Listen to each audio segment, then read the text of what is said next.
McDonald's m'offre un Big Mac par mois à vie. Alors non, je n'ai pas remporté une espèce de concours, je n'ai jamais travaillé là-bas, et je ne suis même pas de la famille de Ronald McDonald, je suis simplement un actionnaire. C'est-à-dire, aux côtés de milliers d'autres investisseurs, je suis copropriétaire du géant de la restauration américaine.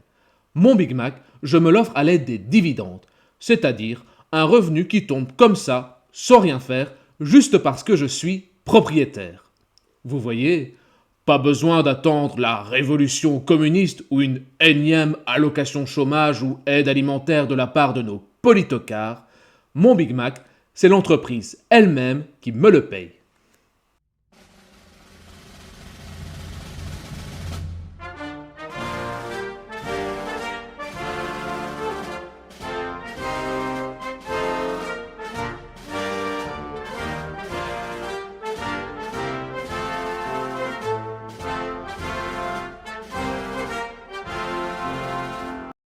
Alors, avant de commencer, deux petites choses. Premièrement, abonnez-vous, partagez et interagissez avec le contenu de la chaîne afin de la faire grandir. C'est important car ce que j'essaie de faire, c'est de développer une pensée libérale qui manque cruellement en Belgique, ainsi que d'offrir les bases de l'investissement boursier au plus de personnes possible afin qu'elles puissent s'émanciper financièrement de notre État voleur et communiste. Alors pour ça, je vous remercie. Et ensuite, un petit avertissement, je ne suis pas conseiller financier. Je n'offre aucun conseil d'investissement. Ce que je vous donne, c'est mon expérience, mes convictions personnelles, ainsi que des principes généraux que vous pouvez appliquer à votre vie personnelle. Maintenant que c'est dit, passons au contenu de la vidéo. Pour commencer, un rapide rappel sur ce qu'est un dividende. Donc, une entreprise, en vendant ses biens et ses services, va réaliser un chiffre d'affaires. Elle va alors payer ses charges, ses coûts de fonctionnement, ses employés, ses impôts, et ce qui lui reste, c'est un bénéfice net. Elle peut alors décider d'employer une partie de ce bénéfice afin de verser un dividende, c'est-à-dire une certaine somme d'argent, à l'ensemble de ses actionnaires afin de les remercier pour leur confiance et surtout des capitaux qu'ils ont investis dans l'entreprise. Et donc, si ce n'était pas déjà assez clair, un dividende, c'est un revenu qui a déjà été taxé. Mais bon, vous avez beau l'expliquer à tous nos politocards communistes comme Paul Magnette, Raoul Edebo et tous les autres que j'ai oubliés parce que, soyons honnêtes, en dessous de 50 kilos, je ne retiens plus les noms. Ils continueront de beugler que « Ah, mais les vilaines entreprises capitalistes ont réalisé des milliards de chiffres d'affaires !» Et ils se permettent de verser de gros dividendes à leurs actionnaires au lieu de financer nos délires communisto-soviétiques et de nous garantir nos rentes d'argent public. C'est honteux! Alors, oui, les gauchistes ont toujours eu énormément de mal avec le principe de propriété privée, et malgré le fait qu'ils soient inscrits dans la Déclaration des droits de l'homme, ils continueront de considérer que tout bénéfice et toute valeur créée par une entreprise leur appartient. En ce qui nous concerne, le dividende, c'est donc un revenu qui nous est versé à partir du bénéfice net d'une entreprise, dont nous sommes copropriétaires aux côtés de milliers d'autres investisseurs. Reprenons notre exemple de départ. Combien d'actions McDonald's dois-je posséder afin de toucher mon Big Mac mensuel? Donc on le voit ici, McDonald's verse un dividende de 1,77 $ 4 fois par an. 1,77 $, c'est environ 1,50 € que l'on touche 4 fois par an. Ça nous donne un dividende annuel de 6 €. Un Big Mac coûtant environ 5,75 € en Belgique et nous en voulons 12 par an, cela nous donne un dividende souhaité de 69 €. Il suffit donc de diviser par le dividende annuel et on obtient qu'il nous faut au minimum 12 actions McDonald's pour toucher notre Big Mac. Malheureusement, la Belgique étant un pays communiste, nous devons entretenir le cheptel électoral de Paul Magnette et de Raoul Edebo. Il faut donc déduire la taxe sur le dividende. Donc en reprenant nos 6 € annuels par action, on va déduire la taxe américaine qui est de 15%. Ensuite, nous déduisons la taxe belge qui est de 30%. On obtient un dividende annuel par action de 3,57 €.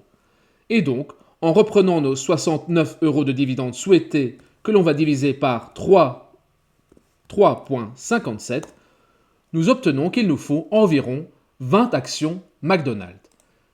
Les actions McDonald's sont cotées à 300 $ environ, ce qui nous fait environ 250 €. Et donc 20 fois 250, ça nous donne 5 000 € de capital à investir chez McDonald's afin qu'ils nous payent notre Big Mac tous les mois.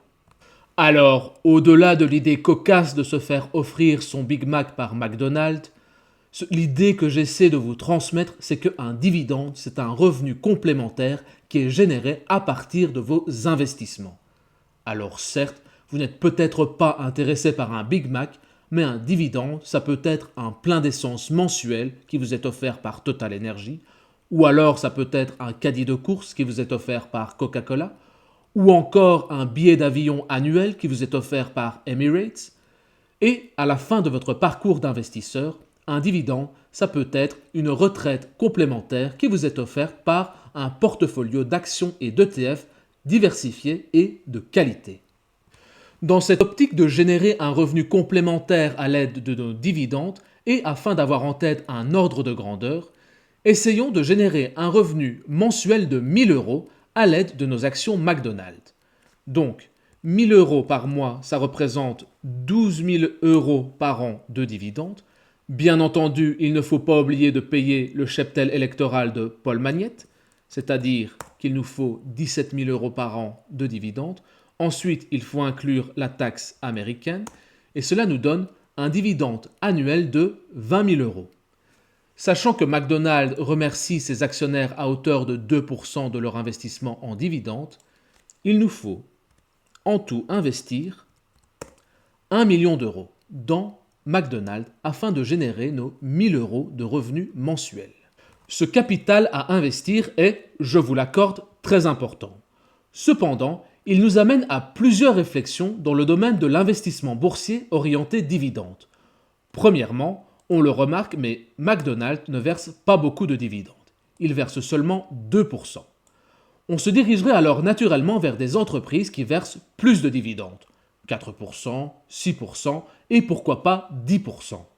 Cependant, il faut garder en tête que, contrairement aux allocations chômage et au CPAS, le dividende ce n'est pas de l'argent magique. Il s'agit d'une partie du bénéfice net de l'entreprise qui est retirée de sa trésorerie afin de le verser à vous en tant qu'actionnaire. Une entreprise qui vous verse beaucoup de dividendes ne réinvestit pas cet argent dans la société.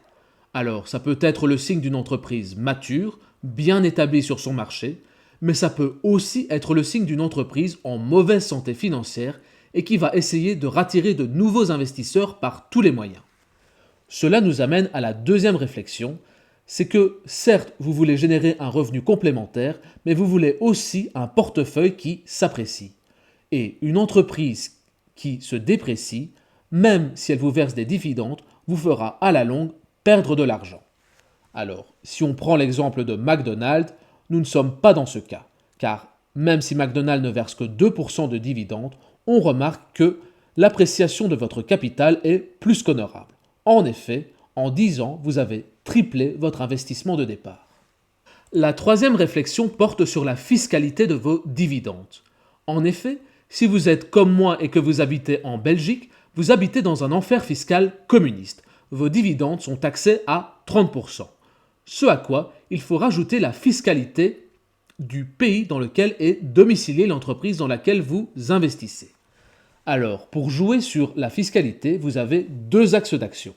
Premièrement, c'est déménager dans un pays qui n'est pas un enfer fiscal comme la Belgique. Il y en a quelques-uns en Europe. Par exemple, le Portugal offre certains statuts pour les résidents. Ensuite, il y a Chypre, qui je pense ne taxe pas les dividendes. Il y a aussi Monaco et Andorre qui offrent une bonne fiscalité des dividendes. Mais malheureusement, déménager, ce n'est pas accessible à tout le monde.